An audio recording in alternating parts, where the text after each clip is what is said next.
शब्द तदा लोका सर्वे समागम्य वाग्देव पूजयन् जयति वाग्देवस्य समुच चुस्ते परस्परं पुष्पवृष्टिमुचः सर्वे इन्द्राद्यात्रदेवता सहेष्टो वासुदेवो बालभद्रो महारथः नन्दस्य चत्रो हर्षो देवकी वासुदेवयः यशोदा हर्षसम्पन्ना लोका सर्वे च हर्षिता इन्द्र उवाच गृहीणार्दयत्नेन कृष्ण जन्माष्टमी प्रवदन् किं पुण्यं किं फलं चास्ते कथं वै पूजये धरिं नारदुवाच भाद्रमासे कृष्णपक्षे अष्टम्यां व्रतमाचरत हर्षचर्यादि संयुक्तः संस्थापयेत् केशवं हरिं कृष्णमूर्ति सौवर्णि संस्थाप्य कलशोपरि चन्दनं चारुधूपं च पुष्पाणि कमलानि च वस्त्रेण वेष्टित्वा कृष्णपूजे द्विधवस्तथा अभयामानये तत्र गूढचिन्तिफलिं तथा धारिते शुण्ठिकां तत्र कृष्णाग्रे च पृथक् तापे दशरूपाणि देवकी च तथैव च मतस्तस्य कुर्मो वराहश्च नारसिंहो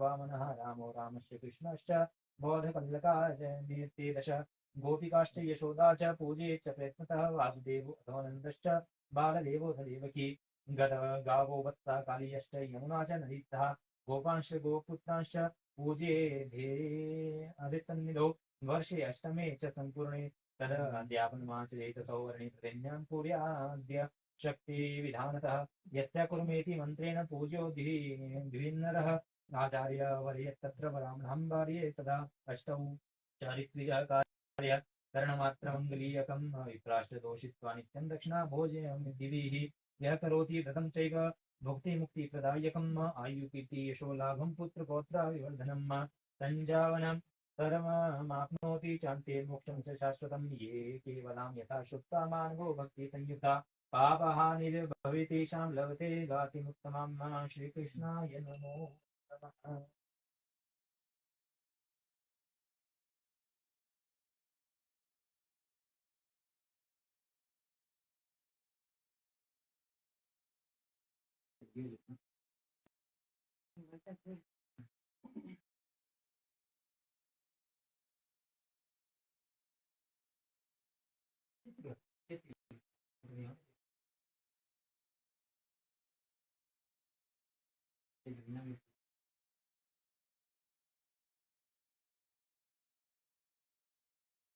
कृष्णलीला यात्रा पाठ करना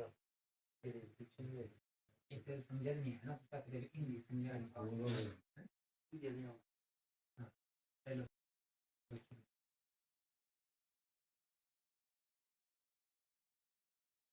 जन्माष्टमी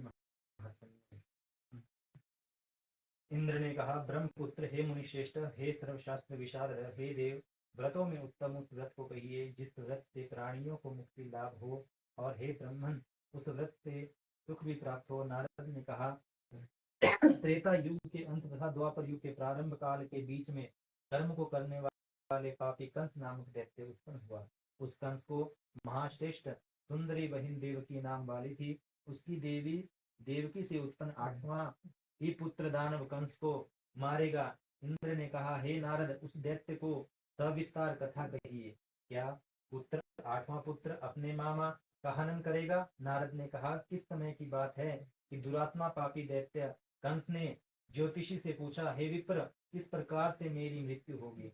ज्योतिषी ने कहा हे दानवाधीश आदवेंद्र वासुदेव की पत्नी देवकी जो कि बोलने में बड़ी ही चतुर तथा आपकी बहन है उसका आठवां पुत्र जो कि शत्रुओं का परास्त करेगा और कृष्ण नाम से विख्यात होगा वही सूर्योदय के समय तुम्हारा हनन करेगा। कंस ने कहा हे देवज्ञ हे बुद्धिमानों में श्रेष्ठ कहिए यत्न पूर्वक किस मास दिन और समय में मुझे मार डालेगा?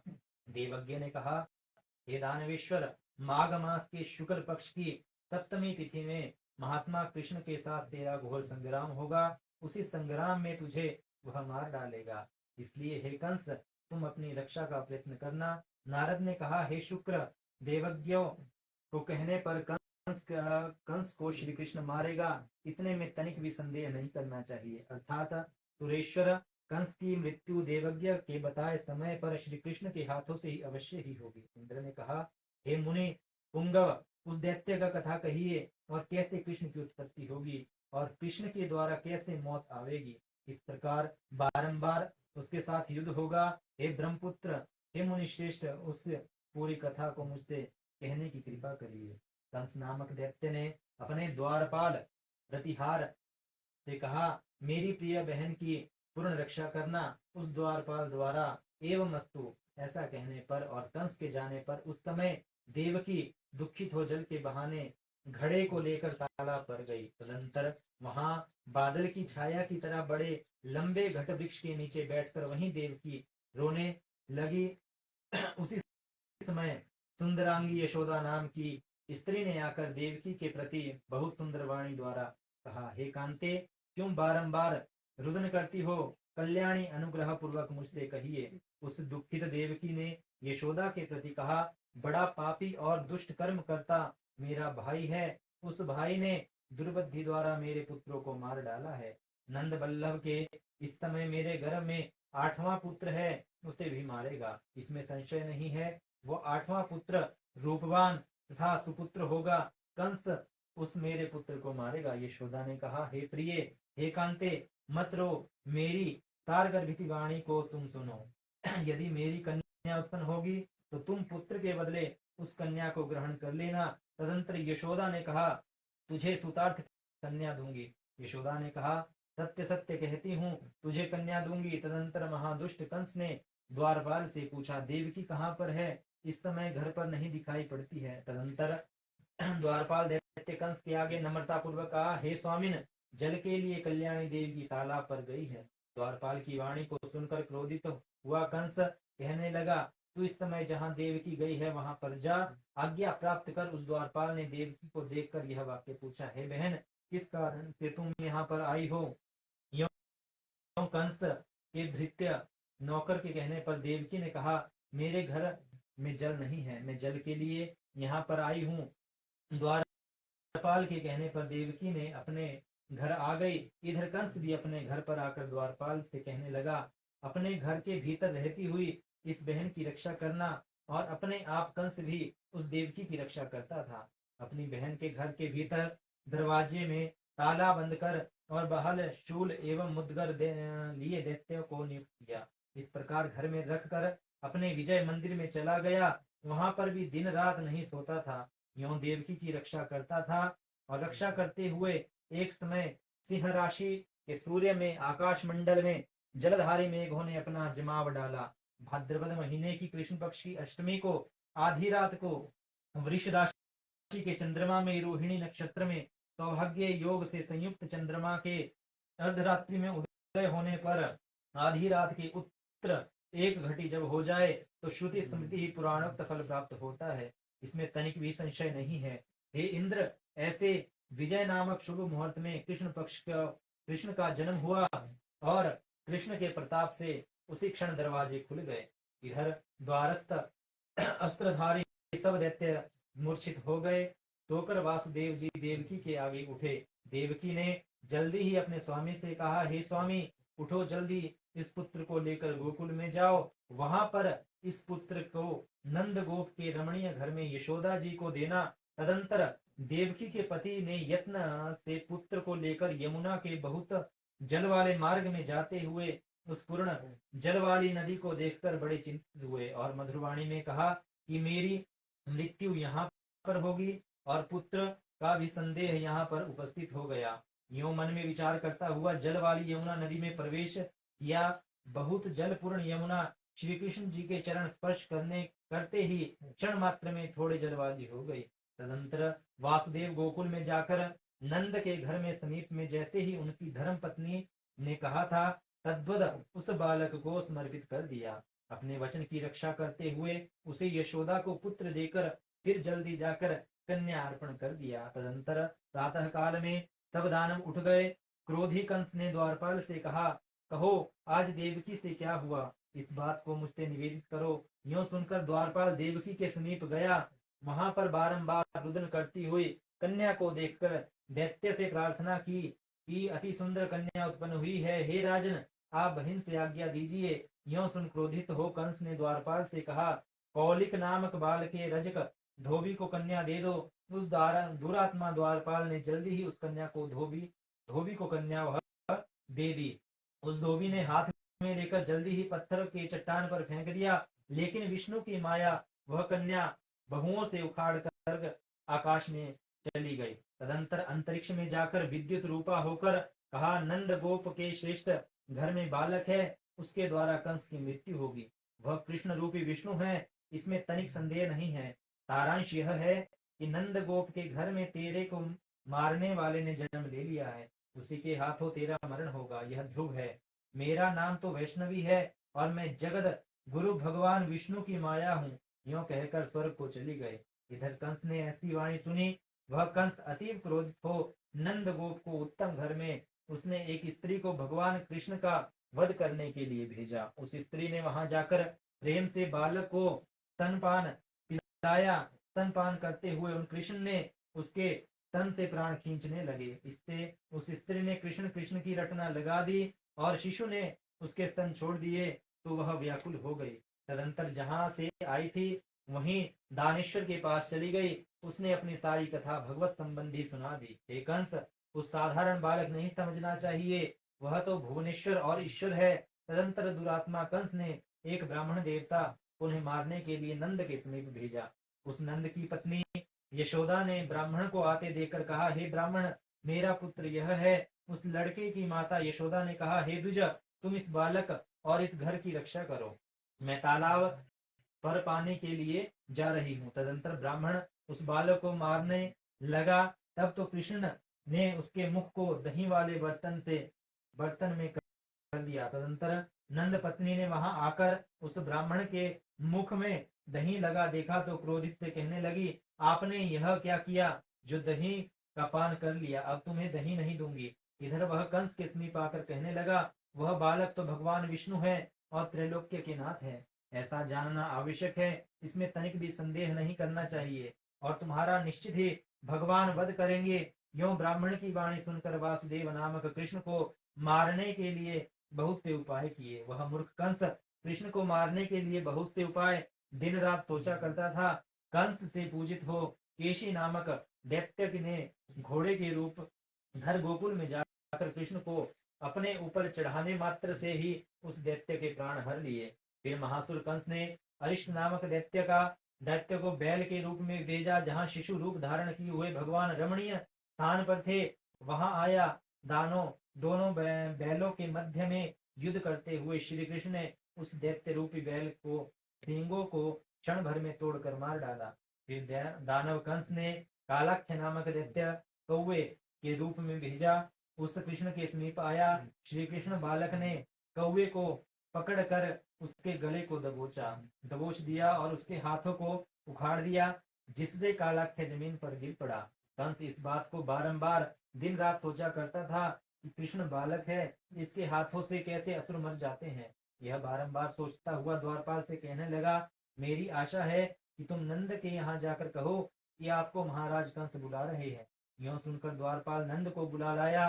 तदंतर कंस ने नंद जी को आज्ञा दी कि परिजात के वृक्ष को ले आओ, नहीं तो तुमको जान से मार दूंगा, यह मेरा निश्चित मत है। यों सुन नंद ने कंस से एवं अस्तु कहकर अपने घर गए। वहां अपनी पत्नी से सारी बीती बातें कह सुनाई। इधर श्री कृष्ण ने भी सुनकर बालकों के साथ खेलते हुए गेंद को लेकर नदी में फेंक दिया। श्री भगवान हरि गेंद के बहाने मुख्यतः परिजात के पुष्पों को ले आने के लिए कदम्ब के पेड़ पर चढ़ यमुना में कूद गए। अनंतर श्रीधर नामक गोपाल महात्मा ने मारा समाचार यशोदा माता के आगे कह सुनाया कि वह कृष्ण गेंद के सहित स्वयं ही यमुना नदी के मध्य में कूद गए हैं। यह बात सुनकर यशोदा केश खुले के बड़े वेग में जहाँ सूर्य की पुत्री यमुना नदी थी वहां किनारे पर किसी को न देख अत्यंत व्याकुल हो गई। हे यमुने नदी, यदि मैं बालक को देखूंगी तो भाद्रपद मास की रोहिणी युक्त अष्टमी को व्रत करूंगी।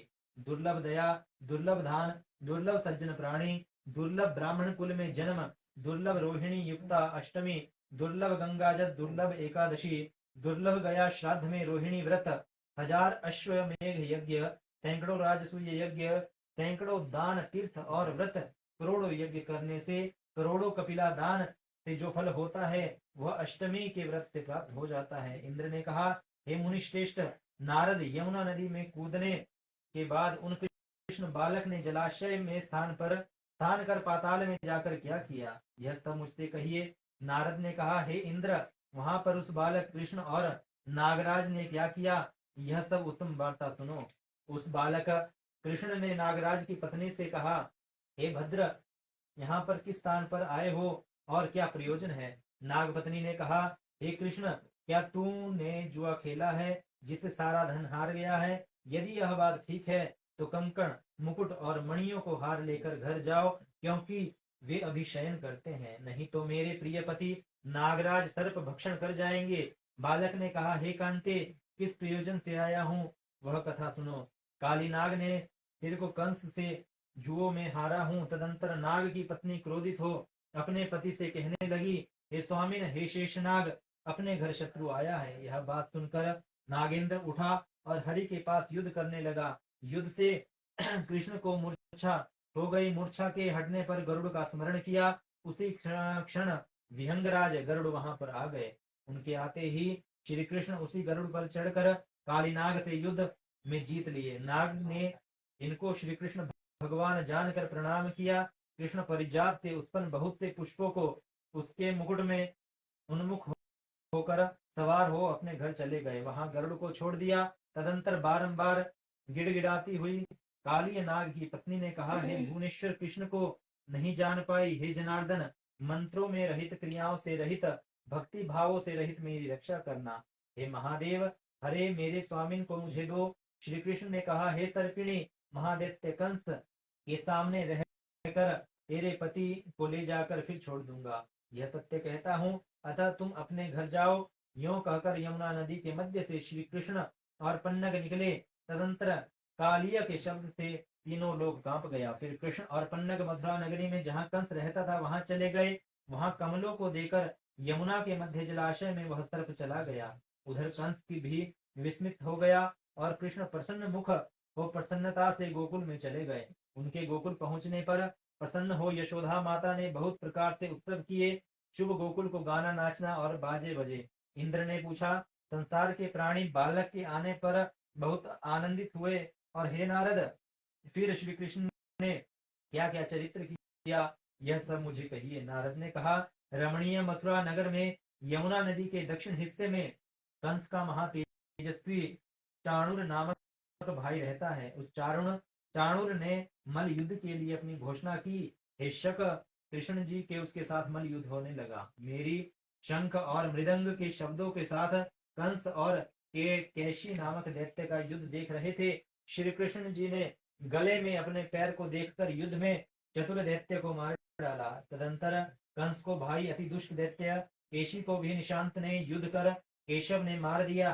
दैतेंद्र केशी के मरने पर सब प्राणी उन श्री कृष्ण की स्तुति करने लगे, और दैत्य समूह को जो उस केशी के मरने पर दुखित हुए। श्री कृष्ण बालक के द्वारा दैत्य मारा गया। महान आश्चर्य है। यूं सोच वहां पर बड़े क्रोध से युक्त हो लाल लाल आंखों पर कंस ने द्वारपाल को बुलाकर कहा, जल्दी शंखों के हाथ के लिए हुए दैत्य को ले आओ। तदंतर युद्ध में निपुण खड़ग, शक्ति, तलवार हाथों के लिए बड़े बड़े सब दैत्य आज्ञा मिलते ही चले गए। कंस ने कहा, हे दैत्य गण, मेरी आज्ञा से तुम तब निरंतर युद्ध के लिए ज्ञाता कृष्ण के साथ युद्ध करो। युद्ध के ज्ञाता उन दैत्यों ने शस्त्र और अस्त्रों से कृष्ण के साथ युद्ध किया। हे इंद्र, इधर केशव ने पूर्व मित्र गरुड़, बलदेव और सुदर्शन चक्र पूर्व देह नारायण का स्मरण किया। इसके बाद बलदेव जी सुदर्शन चक्र लेकर गरुड़ पर चढ़ आए। उन्हें आते देख जल्दी ही कृष्ण ने सुदर्शन चक्र को ले गरुड़ की पीठ पर चढ़ कितने दैत्यों को काटा, कितने ही के गलों को काटा, कितने के शिरों और कितने के मध्य विदीर्ण कर दिया। किसी का एक हाथ, किसी का एक पैर, किसी को बीच से काट डाला। सुदर्शन और मुसल चक्र वाले हाथ में श्री कृष्ण तथा बलदेव ने दैत्यों को मार डाला। बलदेव जी ने मुसल तथा हल से और श्री कृष्ण ने सुदर्शन चक्र से दैत्यों को माघ मास की शुक्ल पक्ष की सप्तमी को मारकर भूमिशयी बना दिया। श्री कृष्ण ने कहा, हे महादैत्य, हे नीच कंस, उठो, मैं इस महायुद्ध स्थल में तेरे साथ युद्ध कर तुझे मारकर महितल पर क्रीड़ा करूंगा। यूं कहते हुए महितल में पड़े हुए दैत्येश्वर को बड़े क्रोधावेश में उसके बालों को पकड़कर तदंतर उस महादैत्य कंस को घुमाकर पृथ्वी पर पटक दिया, जिससे वह असुर मर गया। उस असुर को मारने पर देवताओं ने शंखों को बजाया, संसार ने सब लोगों में आपस में वासुदेव के लिए जय जय का उच्चारण किया और श्री वासुदेव की अर्चना की। इंद्रादि देवताओं ने आकाश से पुष्पों की वर्षा की और वासुदेव तथा महारथी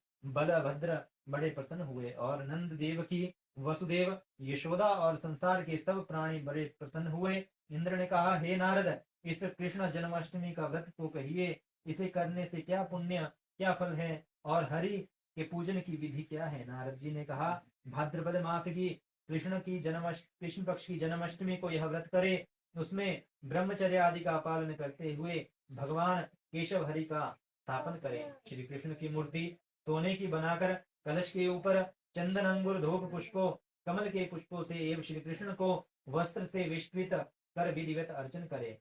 गरुच, छोटी पीपल और सौंठ को श्री कृष्ण के आगे अलग अलग रखे और 10 रूपों को तथा देवकी की स्थापना करे। हरि के सन्निध में मत्स्य, कुर्म, वराह, नारसिंह, वामन, परशुराम, राम, कृष्ण, बौद्ध और कल्कि यद एवं गोपिका यशोदा, वासुदेव, नंद, बलदेव, देवकी, गौ, वत्स, काली, यमुना नदी, गोपगण तथा गोप पुत्र गणों का पूजन करे और 8वें वर्ष की सप्तमी को उद्यापन करे।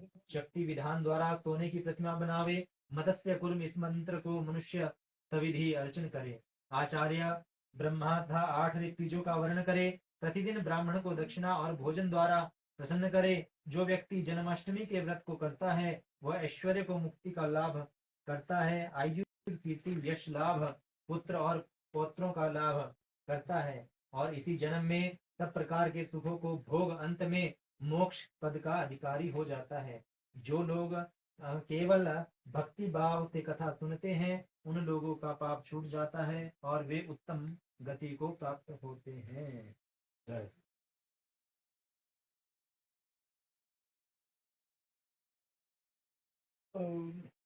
चलिए, हाँ चलिए, लेट आइए।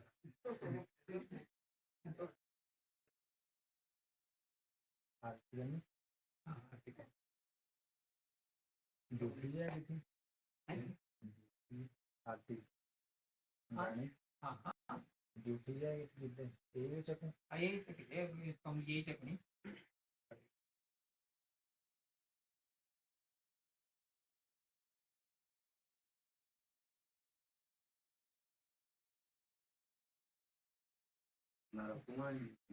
हाँ सही है जाओ खड़े जाओ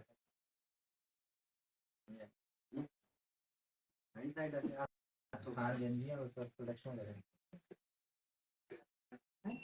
ओम हरि ओम चंद्रमा मधु जावदशो दोजो अजायत श्रोत्राद्वायुष प्राणश्च मुखादग्निरजायत। ओम जय जगदीश हरि स्वामी जय जगदीश हरि भक्त जनों के संकट दुखिया जनों के संकट क्षण में दूर कर हरि ओम जय जगदीश हरे। जो ध्यावे पद पावे विनते मनता स्वामी दुख विनते मनता दुख संपत्ति घर आवे हर संपत्ति घर आवे ओम जय जगदीश हरे। मात पिता तुम मेरे शरण करुणि सती स्वामी शरण करुणि सती।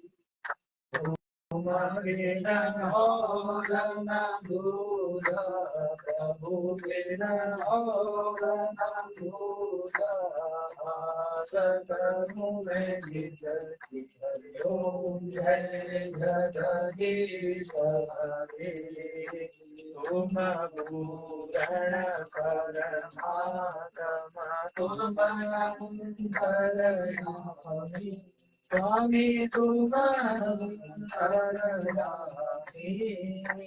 पार ब्रह्मा परमेश्वर पार ब्रह्मा परमेश्वर प्रभु सबके स्वामी हरि ओम जय जगदीश हरे तुम करुणा सागर तुम पालन करता स्वामी तुम पालन करता मैं मूरख घन स्वामी मैं सेवक प्रभु स्वामी कृपा करो भरता हरि ओम जय जगदीश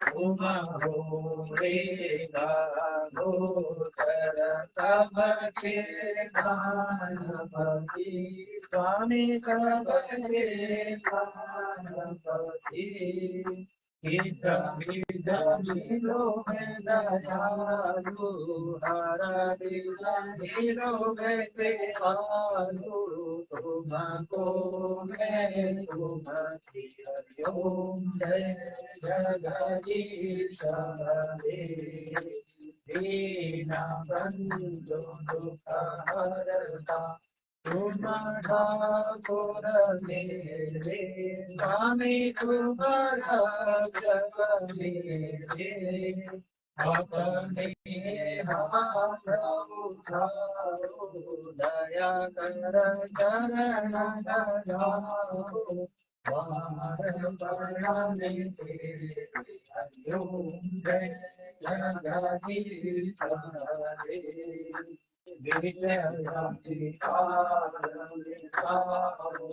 आप हरो देवा स्वामी करो देवा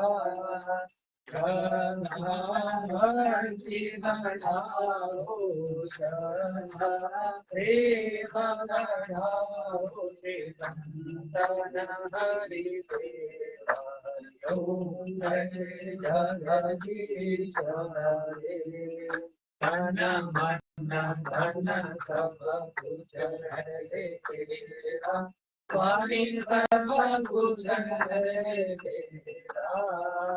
तेरा तुझको आज अपना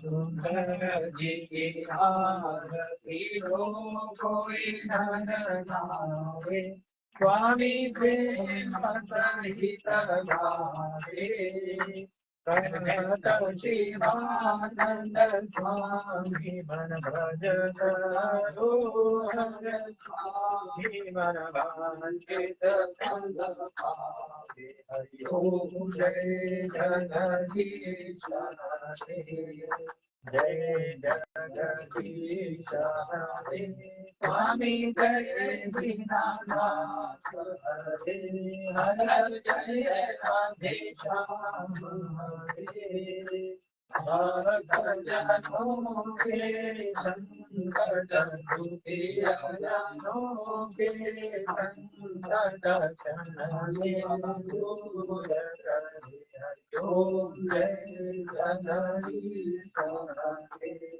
कर्पूरगौरं करुणावतारं संसारसारं भुजगेन्द्रहारं सदा वसन्तं युजरारविन्दे भवं भवानी सहितं नमामि भवं भवानी सहितं नमामि माता पिता त्वमेव त्वमेव बन्धु सखा त्वमेव त्वमेव विद्या द्रविणं त्वमेव त्वमेव सर्वं मम देवदेव त्वमेव सर्वं मम देवदेव अच्युतं केशवं रामनारायणं कृष्णदामोदरं वासुदेवं श्रीधरं माधवं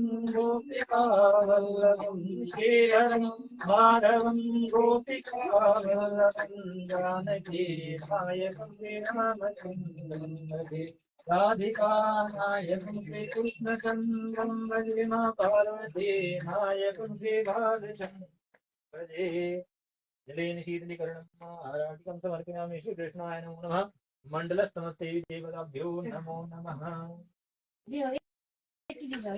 रुक जाओ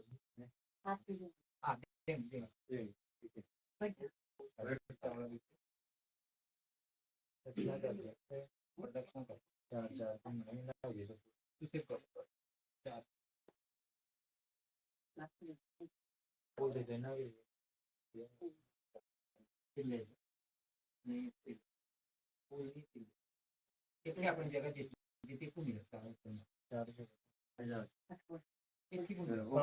जय धीरधानि प्रचरन्ति सिकातानि गङ्गणः देखागुंसयोजने पतन्तानि गन्नति यानेकानि च पापानि यानेकानि च पापानि कृतानि दक्षिणान् पदे पदे ॐ जय धीरधानि प्रचरन्ति सिकातानि गङ्गणः देखागुंसयोजने पतन्तानि गन्नति यानेकानि च पापानि जन्म जन्मान्तरकृतानि च तानि सर्वाणि नश्यन्तु प्रदक्षिणां पदे पदे दक्षिणां समर्पयामि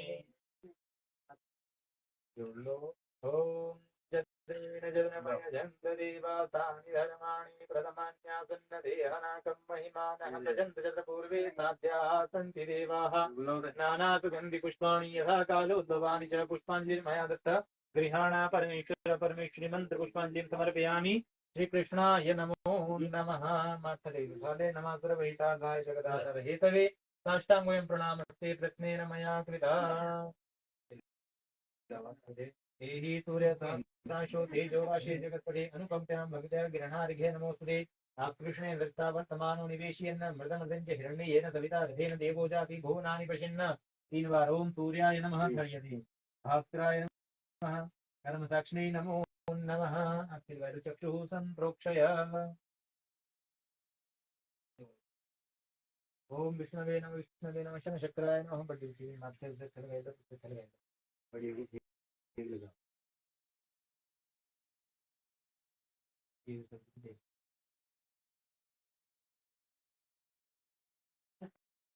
पवित्र खोली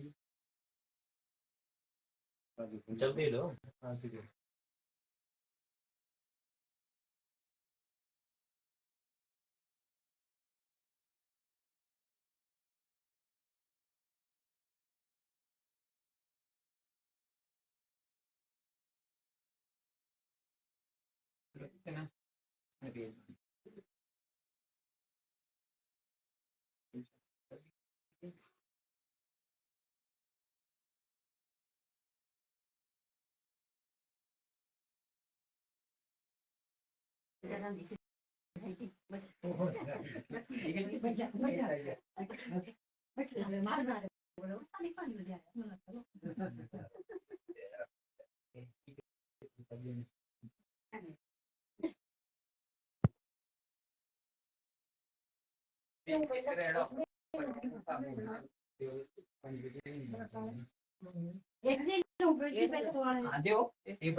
सभी सब कुछ जितने खा रहे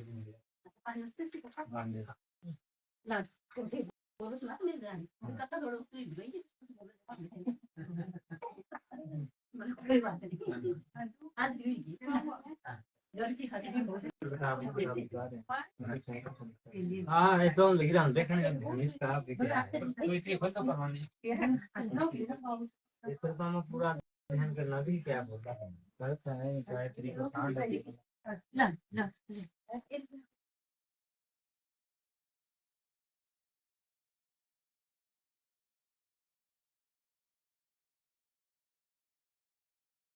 पड़ गया है 2 या 3